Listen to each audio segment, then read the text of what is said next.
ಸಲ ನೀವು ನೋಡ್ತಾ ಇರ್ತಕ್ಕಂಥ ಪ್ರಶ್ನೆ ಭಾಳ ಸಲ ಕೂಡ ರಿಪೀಟ್ ಆಗುತ್ತೆ. ಓಕೆ, ಇಂಪಾರ್ಟೆಂಟ್ ಪ್ರಶ್ನೆ ಅಂತ ಕೂಡ ಹೇಳ್ಬೋದು.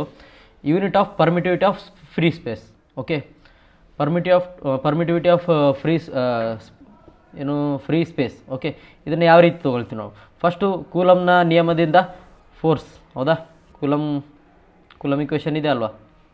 Okay, F = 1/4πε0 Q1 Q2/r². ಈ ಫಾರ್ಮುಲಾ ಇದೆ. ಇಲ್ಲಿರ್ತಕ್ಕಂಥ ε0, ಈ ε0ನ ಏನು ಮಾಡಬೇಕು? ನಾನು ಸೈಡಿಗೆ ತೆಗಿಬೇಕು. ಸೊ ε0 ಏನು ಬಂತು?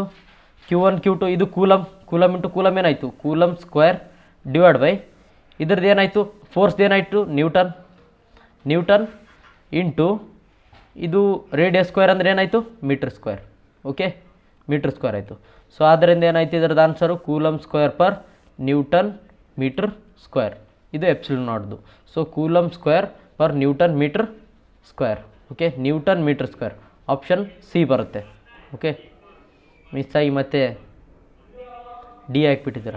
ಓಕೆ, ಆಪ್ಷನ್ ಸಿ ಬರುತ್ತೆ. Coulomb square per newton metre square. Okay, newton metre whole square ಅಲ್ಲ, ನ್ಯೂಟನ್ ಮೀಟರ್ ಸ್ಕ್ವೇರ್. ಸರಿ.